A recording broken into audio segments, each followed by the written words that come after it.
Chapter 14. The Chief.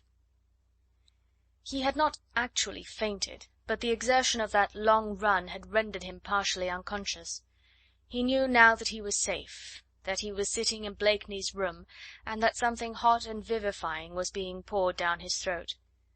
"Percy, they have arrested her," he said, panting as soon as speech returned to his paralysed tongue.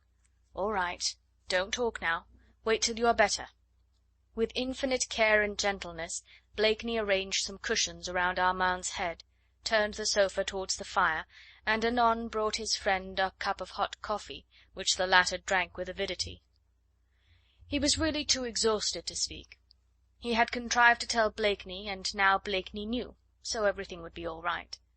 The inevitable reaction was asserting itself. The muscles had relaxed, the nerves were numbed, and Armand lay back on the sofa, with eyes half closed, unable to move, yet feeling his strength gradually returning to him, his vitality asserting itself, all the feverish excitement of the past 24 hours yielding at last to a calmer mood. Through his half closed eyes he could see his brother-in-law moving about the room.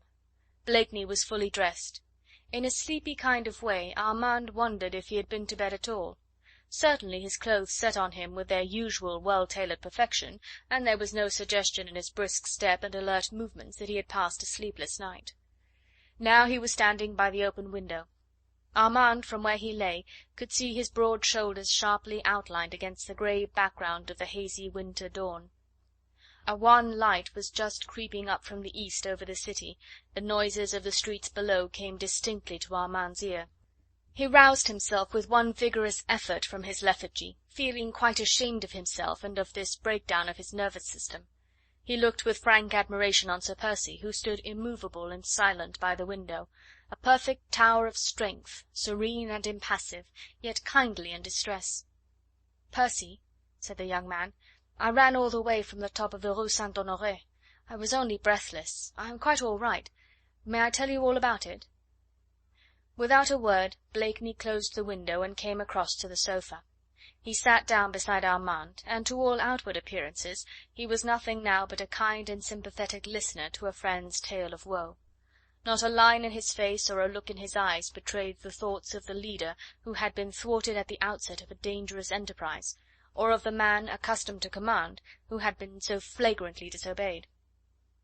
Armand, unconscious of all save of Jeanne and of her immediate need, put an eager hand on Percy's arm. "Heron and his hell hounds went back to our lodgings last night," he said, speaking as if he was still a little out of breath. "They hoped to get me, no doubt. Not finding me there, they took her. Oh, my God!" It was the first time that he had put the whole terrible circumstance into words, and it seemed to gain in reality by the recounting. The agony of mind which he endured was almost unbearable. He hid his face in his hands, lest Percy should see how terribly he suffered. "I knew that," said Blakeney quietly. Armand looked up in surprise. "How? When did you know it?" he stammered. "Last night, when you left me. I went down to the Square du Roule. I arrived there just too late." "Percy!" exclaimed Armand, whose pale face had suddenly flushed scarlet. "You did that? Last night you—" "Of course," interposed the other calmly. "Had I not promised you to keep watch over her? When I heard the news it was already too late to make further inquiries, but when you arrived just now I was on the point of starting out, in order to find out in what prison Mademoiselle Lange is being detained. I shall have to go soon, Armand, before the guard is changed at the Temple and the Tuileries. This is the safest time, and God knows we are all of us sufficiently compromised already." The flush of shame deepened in St. Just's cheek. There had not been a hint of reproach in the voice of his chief, and the eyes which regarded him now from beneath the half-closed lids showed nothing but lazy bonhomie.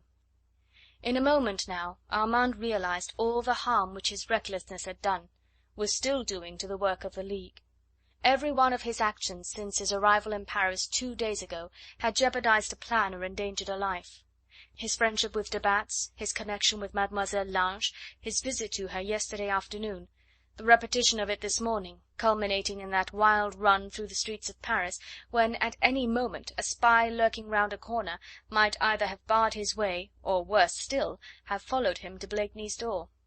Armand, without a thought of any one save of his beloved, might easily this morning have brought an agent of the Committee of General Security face to face with his chief. "Percy," he murmured, "can you ever forgive me?" "Pshaw, man!" retorted Blakeney lightly. "There is naught to forgive, only a great deal that should no longer be forgotten. Your duty to the others, for instance, your obedience and your honour." "I was mad, Percy. Oh, if you only could understand what she means to me!" Blakeney laughed, his own light-hearted, careless laugh, which so often before now had helped to hide what he really felt from the eyes of the indifferent, and even from those of his friends. "No, no," he said lightly. "We agreed last night, did we not, that in matters of sentiment I am a cold-blooded fish? But will you at any rate concede that I am a man of my word? Did I not pledge it last night that Mademoiselle Lange would be safe? I foresaw her arrest the moment I heard your story. I hoped that I might reach her before that brute Heron's return. Unfortunately he forestalled me by less than half an hour. Mademoiselle Lange has been arrested, Armand, but why should you not trust me on that account? Have we not succeeded, I and the others, in worse cases than this one? They mean no harm to Jeanne Lange," he added emphatically. "I give you my word on that. They only want her as a decoy. It is you they want. You through her, and me through you. I pledge you my honour that she will be safe. You must try and trust me, Armand. It is much to ask, I know, for you will have to trust me with what is most precious in the world to you, and you will have to obey me blindly, or I shall not be able to keep my word." "What do you wish me to do?" "Firstly, you must be outside Paris within the hour. Every minute that you spend inside the city now is full of danger.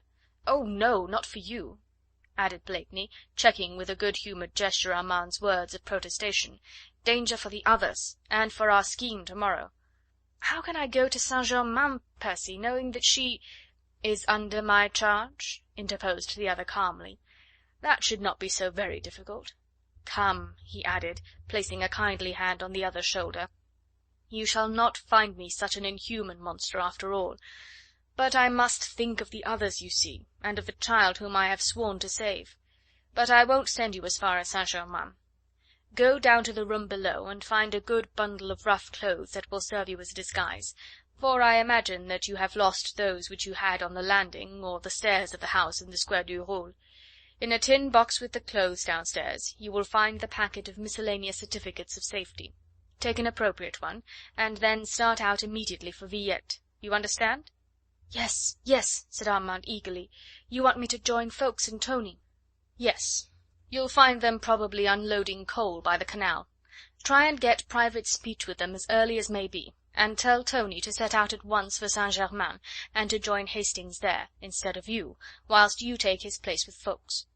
"Yes, I understand, but how will Tony reach Saint Germain?"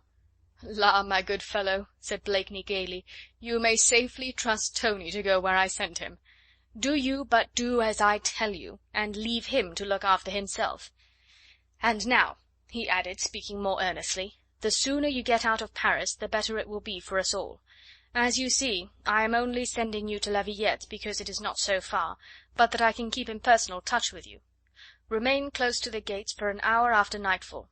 I will contrive before they close to bring you news of Mademoiselle Lange." Armand said no more. The sense of shame in him deepened with every word spoken by his chief. He felt how untrustworthy he had been, how undeserving of the selfless devotion which Percy was showing him even now. The words of gratitude died on his lips. He knew that they would be unwelcome.